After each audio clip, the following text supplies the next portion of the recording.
have a decent matchup if the guys decided that they wanted to take it against the field, because you know the field's going to be full of tag team Pokemon. Right. I mean, the way I see it, if your opponent has all these tag team Pokemon, which give out 3 prizes, and you can find ways to knock them out, then you're going to win much faster than they are. Right. So as long as your deck doesn't underperform, then you should be in a pretty in a relatively good spot. And that's just kind of the way I'm assuming that this matchup's going to play out. Now we do see on the first turn of the game, I believe Emery Taylor is going to be going first. Yes, sure, he sure is.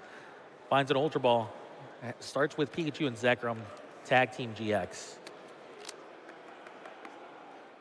Not the most explosive hand we've ever seen from Emery, but I mean, we know how this deck works.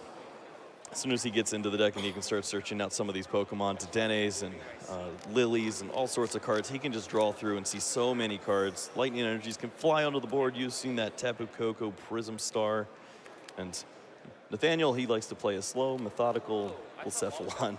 I think we're going to see a Blacephalon in the active spot. The thing about this Pikachu and Zekrom Tag Team GX deck is that sometimes you can blink and miss it. You know, between all these different abilities, like for example, Tapu Koko's Prism ability, and of course Marshadow, et cetera, et cetera, et cetera. And then the Electro powers, everything just kind of adds up to being just like this kind of deck that just explodes out of nowhere and can deal obviously tons of damage, but more importantly, just explode a ton of energies onto play, and just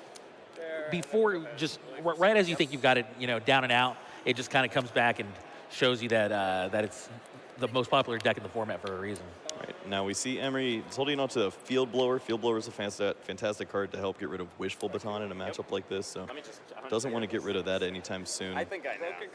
We also could see him using Full Blitz as early as the following turn, on turn 2. Nathaniel having to read that Raikou there.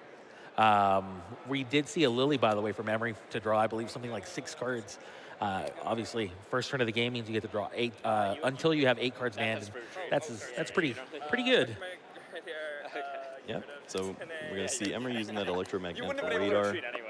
Should be able to help him retreat like he seemed like he wanted to do there. He can go find Zero Aura and get that free retreat cost he's looking for. There it is. One of the awesome aspects of this Lightning deck is that it has so much consistency going for it because of things like Electromagnetic Radar. That's such a good key card. It's basically Ultra Ball times 2, in a sense. Yeah. And allowing you to find these big tech Pokemon, like for example, that's Aurora GX.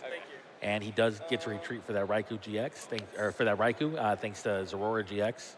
And he may just pass the turn from here on out. Yeah, we could see that Raikou being pretty impactful in a matchup like this. If you're able to use your Electro powers along with that Raikou, you could get some pretty relevant damage onto the board. Looks like he's discarding to draw 4, or discarding to draw 6 off of Dedenne's Dede change, and he immediately puts the Marsh Shadow in the front of his hand and plays it because he wants to let loose on turn 1. He knows that Nathaniel relies on having a hand size that's usually quite a bit larger than 4. So if you can disrupt your opponent at all, sometimes they can't find that second Blacephalon. Sometimes they can't find that supporter card. It could be a very quick game.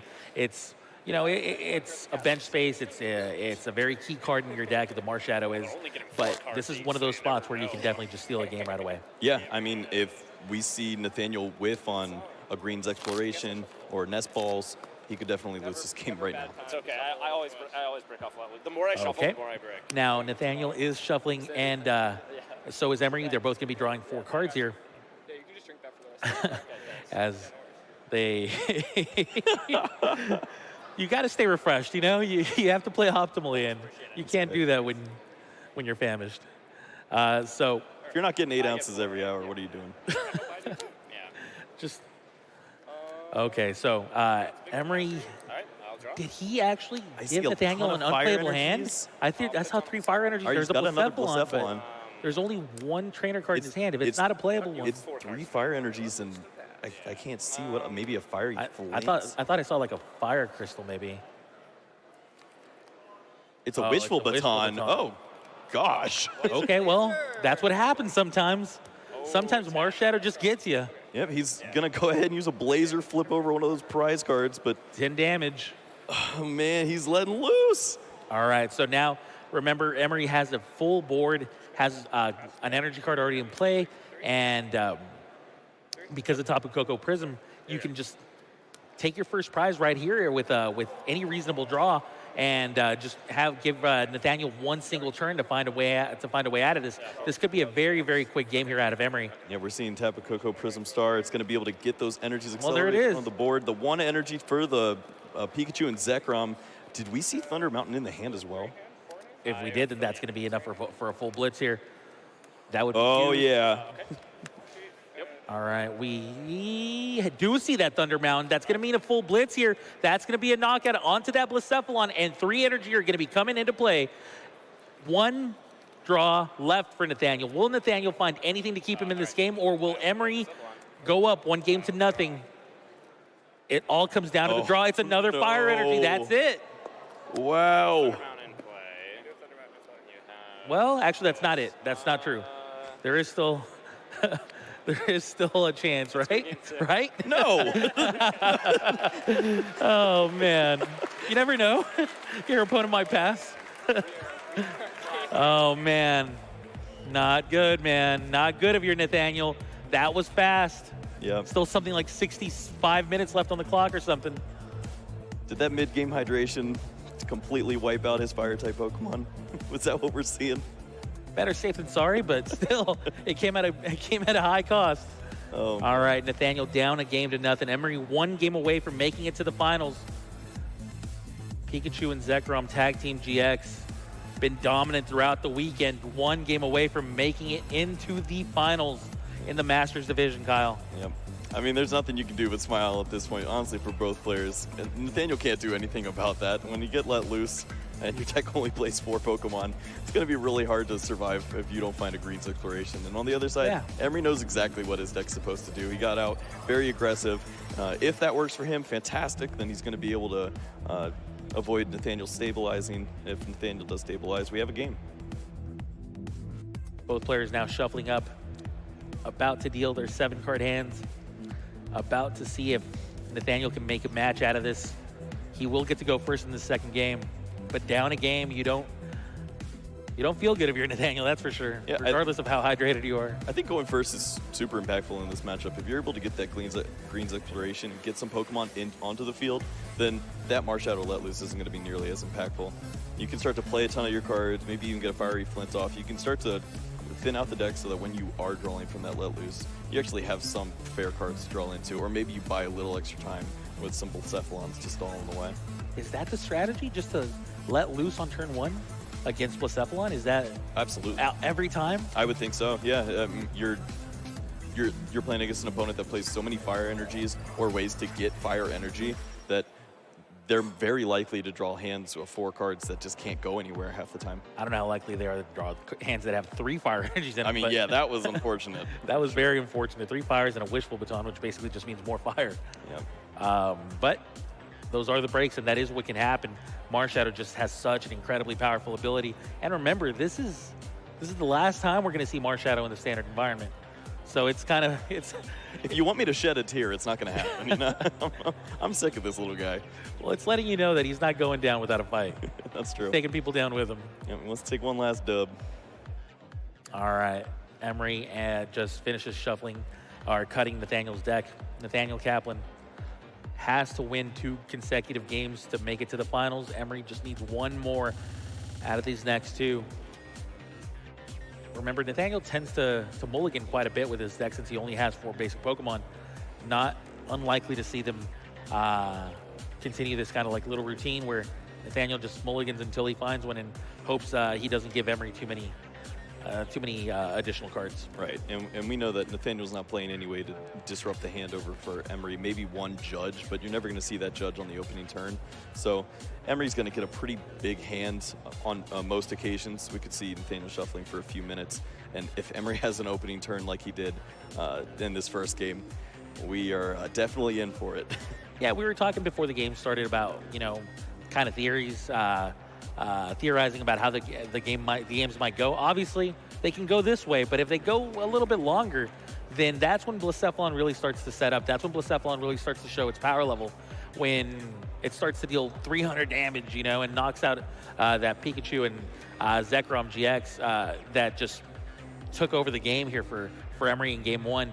when it gets knocked out in one hit, that's when you really start to see the power of Blacephalon and why it's made it all the way to the top 4. Right. If Nathaniel's able to capitalize and get multiple Pokemon into play, I feel like he definitely can give us a pretty sweet game. All right. Prizes do come down for both players, which means there was only a single mulligan here from Nathaniel's Blacephalon. Field blower in the prizes. A field blower. And the Marshadow as well. One Blacephalon and a couple of greens. Or no, one Nest Ball, Fiery Flint, man. Yeah. I mean, but these are all singles, right? You're okay with that. This is exactly what you're looking for. The crowd's getting excited. Here we go. Emery Taylor and Nathaniel Kaplan. Emery Taylor 1 game up on Nathaniel Kaplan. Nathaniel does get to go first, though. Blacephalon trying to show off why it's here. Trying to show the power of that fireball circus.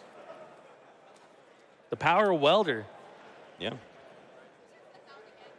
All right, looking through his deck, trying to see what's prized. At this point, he's probably found out that one of his Blacephalons is prized and that, the rest of your prizes are relatively all right. We did get a sneak peek. We saw that Victini Prism Star in there as well, so maybe he does have an extra Pokemon snuck in there. Okay, there could be a 5th Pokemon in there. Now, there is a Nest Ball, potentially finding him a 3rd Blacephalon. All right, multiple Blacephalon into play now for Nathaniel. Also see that Fiery Flint. Has that Greens Exploration. This is exactly the kind of turn that he wants. That Greens Exploration is just so good on that first turn. It really makes sure that you have everything you need. You can find your Welders. You can find your Fiery Flints, your Fire Crystals if it's a little bit deeper in the game. Just so many different things that you can find if you're playing Greens Exploration on turn 1. And it comes at really no cost to the Blacephalon deck. Right. No, this is fantastic for him. He's not looking to play any abilities right now. So he has that Greens Exploration available. Can look through, pick out what's the most important for him right now. Sees that Welder. He has that Fiery Flint in hand, so he will have multiple fire energies available for him. Could look for something like a Wishful Baton.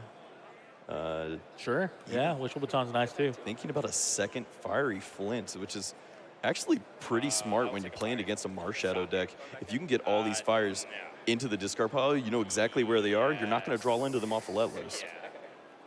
Yeah, that's a good point. Now, remember, Emery, the downside to cards like, for example, Green's Exploration are that he's not going to get to use that Welder this turn, which means Emery does have that 1 turn to let loose and shuffle and reset both of these players' hands, basically. And it kind of nullifies the effect of that Green's Exploration. I'm not sure if I'm going back. All right, so he's just trying to map out how the best way to play these Fiery Flints is. We might see him play 1 down right now, maybe even see him discard the other. I think you're supposed to discard that fire energy with the Flint. I will not go back. We'll see.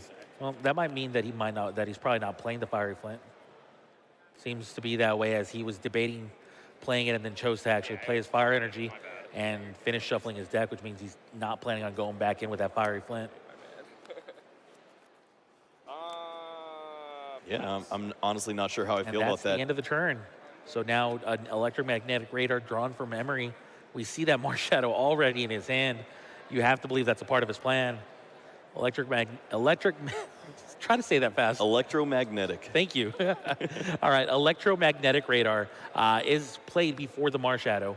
And that's going to find you your consistency. It's going to find your Zorora, maybe your Pikachu and Zekrom, Tag Team GX. It's going to find you these cards before you have to before you choose to let loose, and that's just going to clean up your draws a little bit as well. Yep, you can get these Pokemon out of your deck, get them onto the field.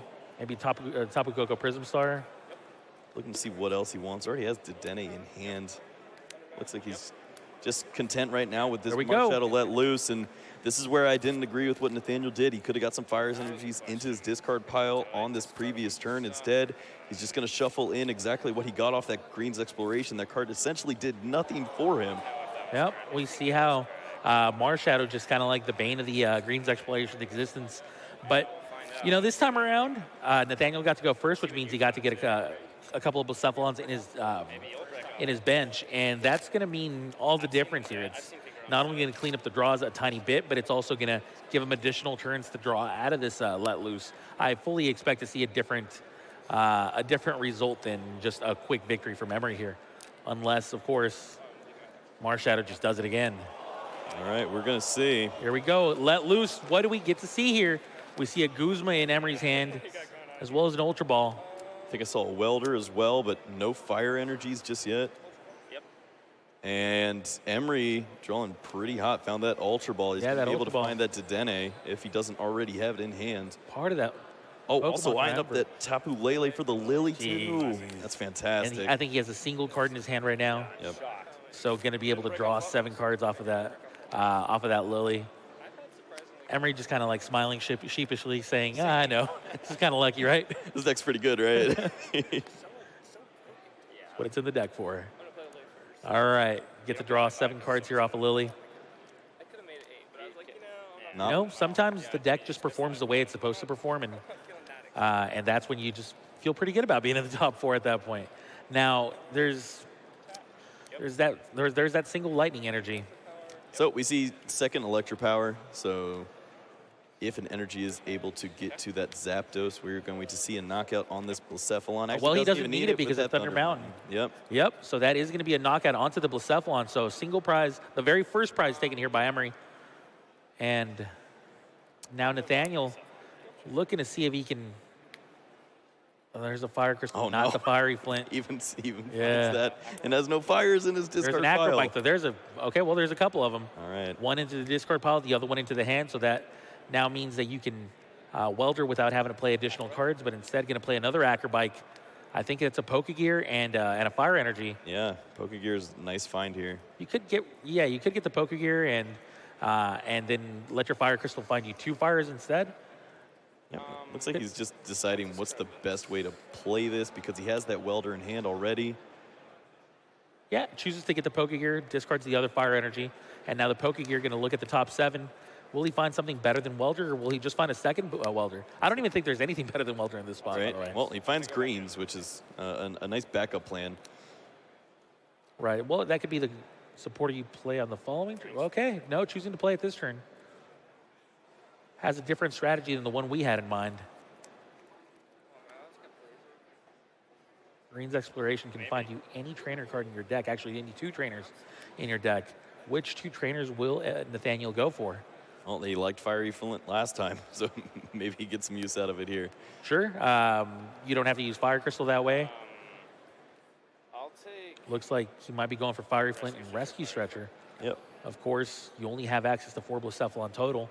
And if one of them's prized, then the 3 you have there are the only 3 you're gonna see. Now, Green's Exploration, remember, was the supporter for the turn, which means no Welder this turn. Rescue Stretcher, bringing that Blacephalon right back down. May have gotten knocked out, but it wasn't out for good. Sorry, I'm gonna go back in. I'm gonna... Yeah, he just really wants to attach Fire Energies before the Flint, but Flint is correct here. He gets to throw away that Fire Energy. Yeah, now you have 3 fires in your discard. Yeah, thank you. What was the other card he discarded with Flint? I couldn't tell you, my friend. Okay. 4 fires taken from the deck, added to the hand. Best tech. And now from this point on, at least you're good on fires. And you have your Welder in hand. Now, Blazer. all right. Does he flip over a Fire Energy to deal 60 damage? That's fine. Doesn't really matter, yeah. Okay, card 10. Looks like Blazer's just going to be dealing 10. 5. Yeah. Thank you. Yep. All right. Now, on Emery. Emery had a knockout on turn 1. Will he be able to repeat this and get another knockout on this following turn? Looks like Nathaniel didn't want to expend the energies, didn't want to overexert his Blacephalon for no real reason, right? Like, you don't really care about knocking out a Zapdos. You don't have a Wishful Baton yet. Right. You don't want to lose these energies without knocking out a big-time Pokemon.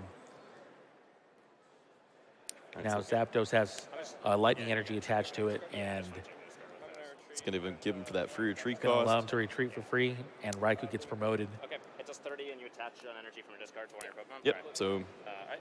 just going to use that Raikou's first attack I will is draw to my turn. Yep. put an energy onto the field from his discard pile, help out his Pikachu and Zekrom. That tells you a lot about Emery's hand, by the way. Welder. When that's the best play he could come up with, Nathaniel starts to think, well, maybe I can do some damage here with my Blacephalon. And sure enough, a Welder attaches 2 fires onto Well, and there's a wishful baton. That's a key card here to keep the momentum going, to keep the fire engine running.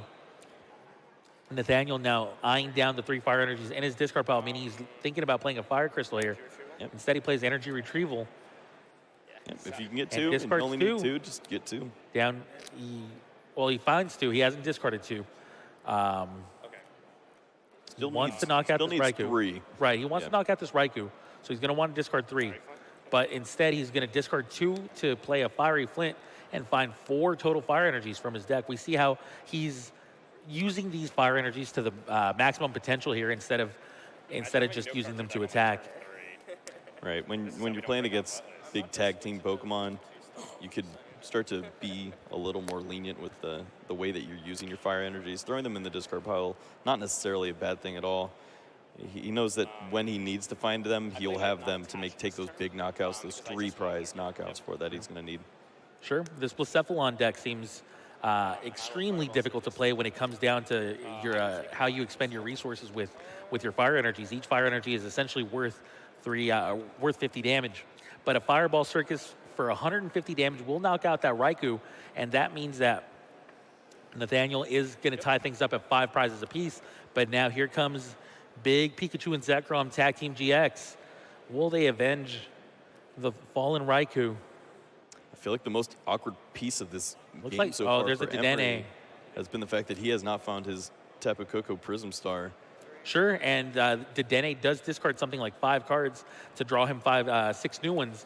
But that's what you need to do in order to find your last lightning energy that you're going to need in order to start attacking and knocking out these Blacephalons.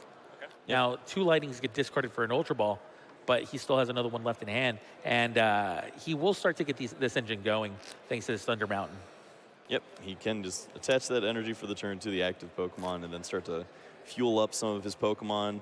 If he decides that he'd like to go with that single prize attacker, he's got that Raikou. He could always use Electro Powers in combination with that to start taking knockouts on these Blacephalon. Or he has the Zero Aura who can take these knockouts as well. So we'll just see what he decides to go with here. Down to a single card in hand after playing the Lily, which means he gets to draw 5. But now that you have there's an Electro Power as well.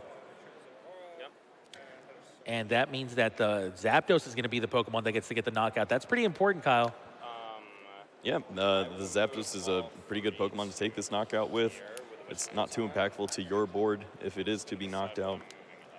Yeah, and most importantly, you take the Pikachu and Zekrom out of harm's way. You don't want to give your opponent 3 prizes right here without having to work for it. That's right. And force him to have the Guzma. You know, I think he might have something cooking back there. Yeah, I mean, when you see that the 3 fires stay on the bench, Blacephalon, you start to fear for your Pikachu and Zekrom. And sure enough, there is that Guzma. Guzma promoting the Blacephalon with 3 fires and forcing the Pikachu and Zekrom Tag Team GX up into the active position. Fire Crystal finding 3 fires. You're going to need 5 of them. 4 of them. 5 of them. There we go. We're running out of fingers. All right, another Fire Crystal. 3 more fire energies in the discard pile going to the hand. Man. All I know is that's enough. That's going to do it. All right, Nathaniel will be taking 3 prizes here, going down to 2. Taking down the biggest attacker in Emery's board. There it is, 250 damage, 5 Big fires. turn. Hit the discard pile. That's one big circus right there. And down goes Pikachu and Zekrom, Tag Team GX. Nathaniel down to 2 prizes. Emery still at 4. Yep, we are just 1 GX knockout away from having game 3 here. Yep. Emery needs to try to recover. It was a huge loss for him. All right, Dedenne gets the energy for the turn here. Remember, Thunder Mountain will allow Dedenne to attack if he chooses to, or he can obviously retreat it for free, thanks to Zorora. Oh, we getting tingly? There we go. All right. Time to tingly return. Oh, man. I like it. Paralyzing the Blacephalon and dealing 50 damage, of course. And Dedenne comes back to the hand. Now, who do you promote if you're Emery? Looks like he's going for Zorora. Yep. He fears nothing.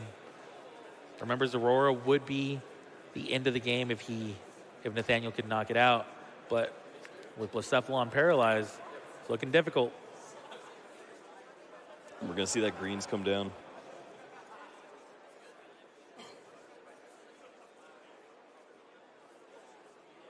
Greens can find any 2 trainer cards in the deck one more time. You've seen it before. We've seen the power of that greens, finding fire crystals, finding fiery flints, finding nest balls. It finds you literally anything you need. Such a powerful card in the deck, and goes for a rescue stretcher and a fiery crystal here. He's got that fire crystal. It's a great way for him to get all these energies back if he wants to take these big knockouts. Rescue stretcher? Yep. I'll take this to my hand and then immediately put it down. All right. Not seeing the hand here from Guzma Nathaniel, or anything. but yeah, with no Guzma. Greens has already been played. I mean, I think that you're just going to end up passing this turn, but as long as you can keep a stream of Blacephalons going, your opponent's going to have to knock out 4 of these, and all you have to do is knock out 1 GX. Yep, if he can keep hard enough for Emery to energies win available for him, he will have enough damage output here. It's going to be up to Emery to find the right time to drop maybe a second Mars Shadow. And if Nathaniel can't find the right cards, he might just have to pass a couple turns. I think that's the window. Yeah, we've seen how Let Loose can really affect Blacephalon's damage output. There's so much that Blacephalon needs in order to be able to knock out big GX Pokemon. So if you can just lower their hand size, maybe you can just do enough. But also another thing is Pikachu and Zekrom Tag Team GX has a lot of hit points, and you no longer care about your opponent taking 3 prizes. Yep. So if you can attack with him, you will. Little discussion going on at the big stage. Yeah, it looks like they're just making sure that that nobody overplayed too many cards or something along those lines. Yes. But Sorry, yeah, so in the discard. Yes, Emery, of course, still needs to knock out entirely my fault. 4 Blacephalons. Oh, okay, so after he played the greens, he accidentally returned it to his hand. Oh, did he? So Okay. just putting it back in the discard pile. Clumsy. Sure. Okay. In the meantime, though, while we're waiting, how do you see Emery taking these 4 Blacephalon knockouts, assuming that he has to go through 4 without giving up a GX? Let loose. Yeah. It's the only thing I can think of. He's certainly in a pretty rough spot. He has a knockout lined up with his Zapdos, but he's got to be able to limit what's going on in Nathaniel's hand. Sure. I think that Zapdos is definitely the key to victory as well. If Let Loose isn't gonna win it for you, then Zapdos is gonna have to be one of the key components, one of the key players there, providing only a single prize card to Nathaniel, forcing him to have that Guzma. And if he doesn't have that Guzma, then he's gonna be in a position where he's going to need to go through not only Zapdos but an additional Pokemon, and more than likely a GX Pokemon. Yeah. And then from that point on, maybe in some games, Emery can force him into awkward positions where he's out of energies, where he's just out of resources. There's been a lot of fiery crystals played, a lot of definitely at least 1 energy retrieval played. Yep. So you're running out of these resources. Right, and it just depends on if he's been able to thin his deck down enough to where if a Mars Shadow Let Loose occurs, would he be able to find these cards at the right time, being that he only has such few resources left. And remember, this is the game that Emery had to go second in. When you get to go first, that's when you get to do the turn 1 Let Loose, right, and not have your opponent, set up with 3 Blacephalons before you do so. So that's when it's most effective. So even if Nathaniel were to pull off this game, which it seems kind of likely, he's definitely in the lead right now. Right. But even if he does so, he still has an uphill battle in Game 3. Yeah, Emery would not be too disappointed to lose this game right here because he has such an advantage going into Game 3 going first. Sure, and of course, they are both playing for the right to make it to Day 3, to make it to the final stage, and potentially be crowned the next North American International Champion. Yep. In order to do that, though, yeah, somebody's got to lose, and his name's Stefan Ivanov. Well, we have Stefan Ivanov playing against Diego Casiaraga on the other stream, and that is probably going to be a fantastic game as well. I can't wait to see who wins out of that game. They're going to either be playing against Emery or Nathaniel for us come Championship Sunday. And talk about having a difficult road to defending your championship. Stefan had to not only beat a world champion in top 8, but now he's got to do so again in top 4 in order to make it to the finals and have a chance of repeating his and going back to back as the North American International Champion. Senior world champion. Well, still, world champion nonetheless. Don't downplay senior accomplishments. Can I put an asterisk at least? You can. Okay. Good. I won't. World champion means world champion to me. All right. Well, we are going back into the action, it looks like. So let's take a peek. Emery finding that Tapu Koko Prism Star finally. Okay, yep, they're back in action, and a little confusion still, since maybe there's been a little bit of time that's gone by, but there is a couple of nest balls played, and that Tapu Koko Prism Star, like you mentioned, finally coming down. Usually you want to play it and use it on like turn 1, turn 2. If you use it on turn 4, it's turn 4, turn 5, it's a little bit less impactful, but you got to do what you got to do. Yeah, this is just the point that he's at. There's that Pikachu and Zekrom Tag Team GX, of course, like we mentioned. It no longer matters that it gives up 3 prizes. And okay, it's time to let loose one more time. One more ride. Oh, here we go. Let loose. Both players draw 4 cards, while both players shuffle their hands into their decks and draw a total of 4 cards apiece. If your deck does not cooperate with you, that's where, no matter how big your advantage is, it can fizzle away. All right, we'll have to wait and see what kind of a hand these players get. It all comes down to this. Will Let Loose be kind to either of these players? Looks, well, there's the Zapdos, the 1 prize attacker. 80 damage. Yeah, you did. Just enough. There's that knockout. Blacephalon going down. 3 prizes remaining for Emery. Nathaniel still with 2. Did Nathaniel draw what he needed to win this match, to win this game? Seeing a lot of shiny cards over there, my friend. Yeah, I'm seeing some shininess, but I'm not sure if he's got what he needs yet. Yeah, we'll find out. If you can avoid going past the Zapdos, start with that will. Heat Factory. Which means that fire energy in his hand now not only can be used for Fireball Circus, but it also can be used to draw 3 cards, which is exactly what's going to happen. Heat Factory draws 3 cards here for Nathaniel. Oh, he's got that Lusamine. Prism Star. No damage will be dealt to this Blacephalon on your opponent's following turn. How convenient that he draws it when there's 3 prizes remaining for Emery. That's just how it works sometimes. Also has that energy retrieval, so it's going to have enough energy here to take a knockout. Again, conveniently enough, energy retrieval, exactly what you need to be able to knock out the Zapdos and go down to a single prize. I will... okay, there it is. Right, take him to the circus. 1 prize remaining. The last prize, of course, is the final Blacephalon.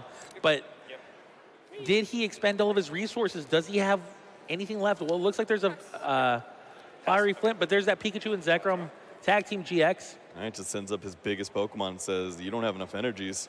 Good luck. 5 energies is what you're going to need to win this game, unless you have something else.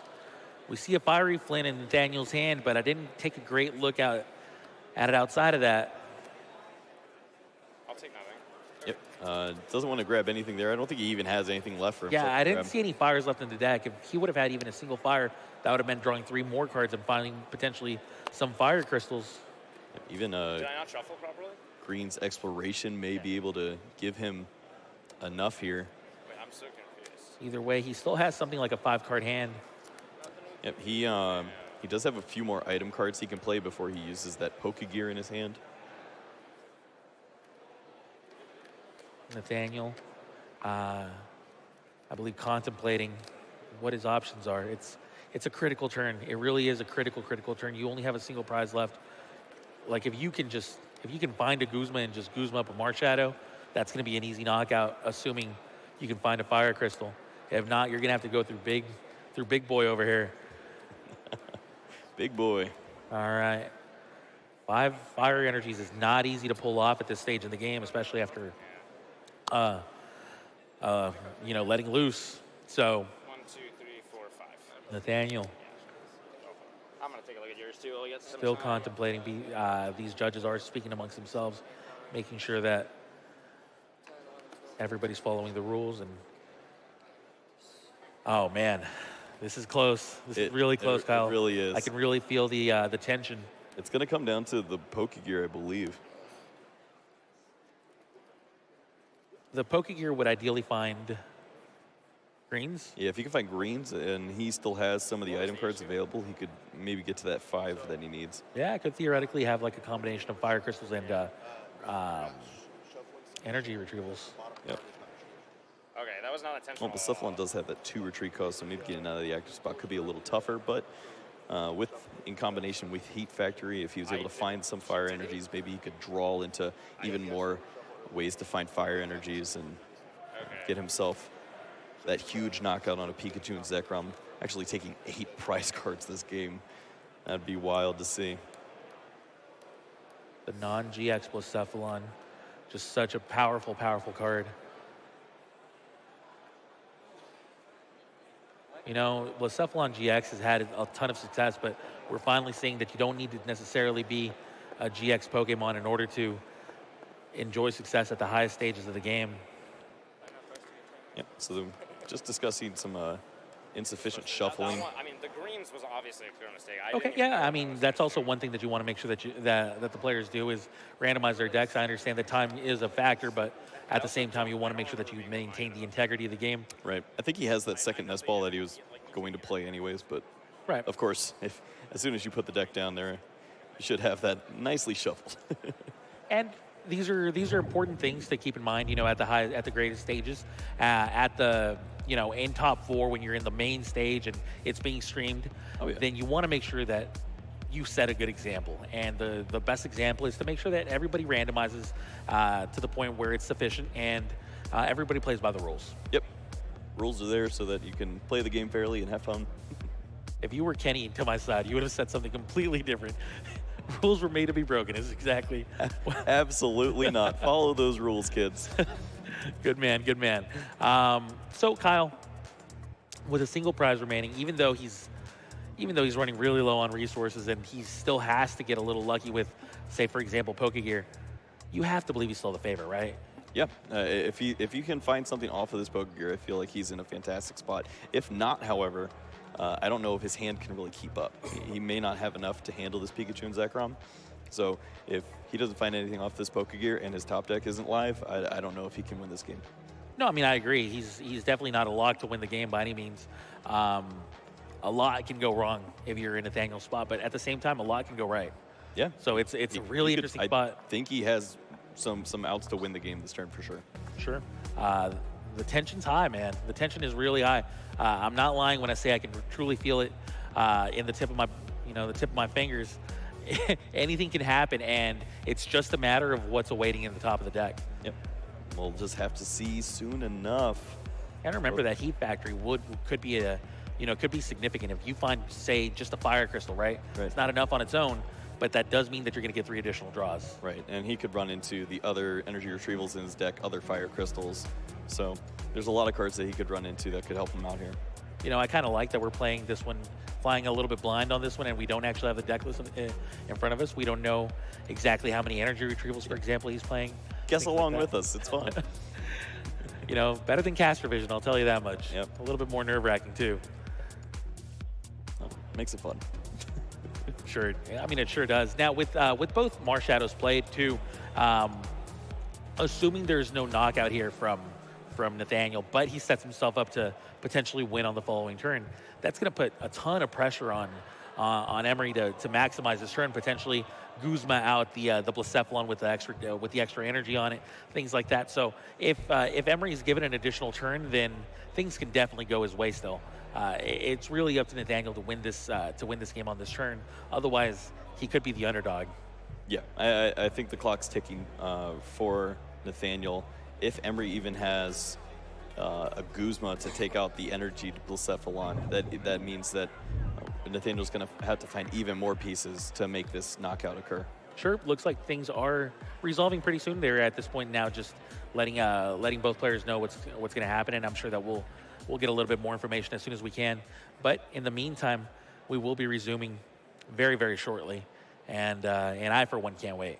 Yeah, judges right now just explaining what if the ruling has even occurred. If there is a ruling, we'll find out hopefully soon.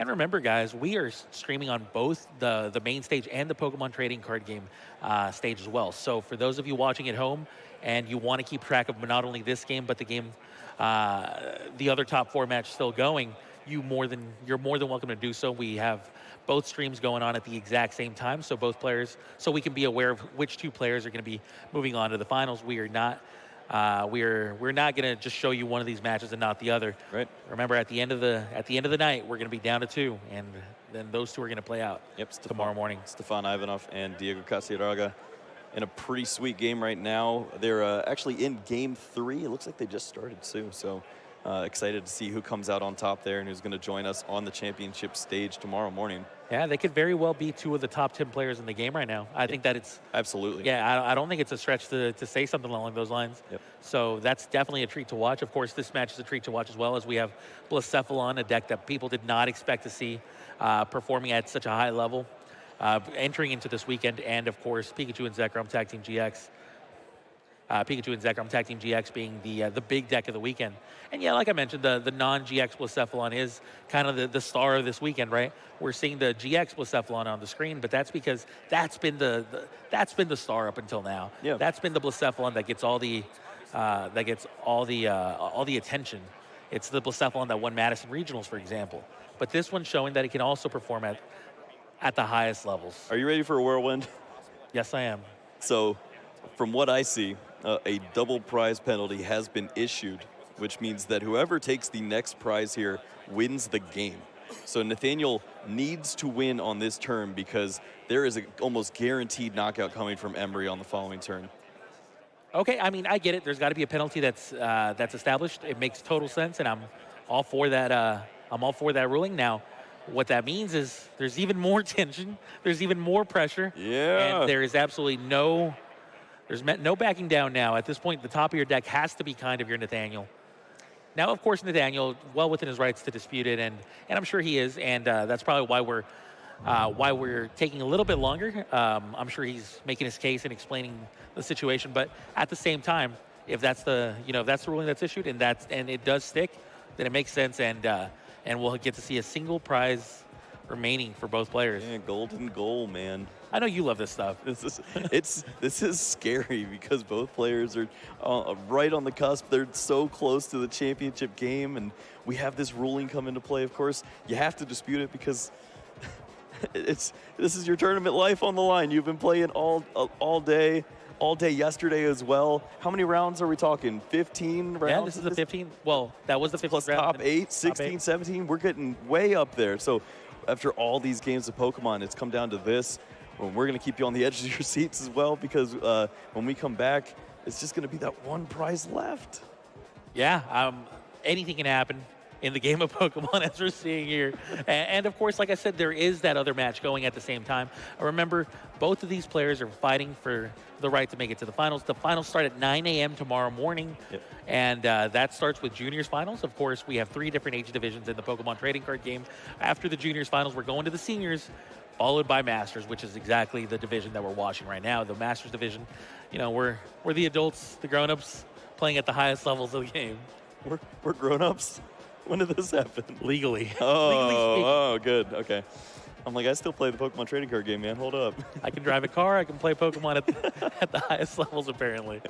Oh, man. I'm really excited for the seniors finals. We have 2 really, really good young and up-and-coming players that I know at least Isaiah Brenner is going to be into the Masters on the following year. So this is his last shot to earn at least that senior championship. He had a shot last year and he wasn't able to accomplish that. So we'll see if he's able to do it this year. I'm excited that you know both of the players coming into the finals. Yeah. It's going to be the finals that you and I get to cast, actually. I'm excited. So you and I are going to be, I believe, around 10 a.m., obviously, to be determined as juniors complete their match. But right after the juniors match, you and I are going to be casting the finals for seniors, and you said it yourself. Can you give us a tiny bit of a preview as to what we're going to expect? We've already seen Isaiah's deck. He was playing that Zoroark deck that we've seen. It's gained a lot of popularity. It has that Dugong in there as well. I think he's actually playing the same 60 that Stefan is playing right now in top 4. Very cool. He's going to be playing against Reagan Retzloff, who is playing a Weezing deck. So that's going to be pretty awesome to watch. That's what got me excited right there. Weezing had so much debate on if it was a good or bad card, and it's made the finals of such a huge tournament. So. It might be the most polarizing deck we have, right? Right. So many people are either saying it's unplayable or they can't believe they didn't see it this weekend. Just extremely funny, and I'm super stoked to be able to cast that with you. But either way, we are here. Man. Nathaniel Kaplan against Emery Taylor. This is game 2. Emery Taylor up 1-0, and it seems like the ruling stands, which means 1 prize remaining. Oh, Pokegear, what do you have for us? All right, the Pokegear, going to be huge. You get to look at the top 7 and pick any supporter that you find in there and add it to your hand. Nathaniel with the beautiful randomization there. Making sure that you randomize it to the highest level. All right, here we go. Even a cut. Well done. All right, we're going to see what he's got. Big time Pokegear. What do we find? We find a Pokegear. We find a welder. A couple of them, actually. Is that all we're going to see? Is another welder? Okay, just a welder. Just a welder. Oh, no. So with no fire energies in your hand, the welder is just not ideal. Does he have any fire crystals? Yeah, you only need to take 1 more prize. Anything resembling that? Or will it be an easy knockout for Emery to win this match? He has fiery flint. There's no fires left in the his deck. Just going to have to use Blazer. No. That's it. Yeah, I mean, if it was Blissevlon GX, he'd be able to bursting burn, but otherwise, just a Blazer, and that's it. Emery Taylor wins 2-0 against Nathaniel Kaplan after an unfortunate situation forced him into having just a single turn to find what he needed. These things happen, nothing you can do about it, but learn from it, and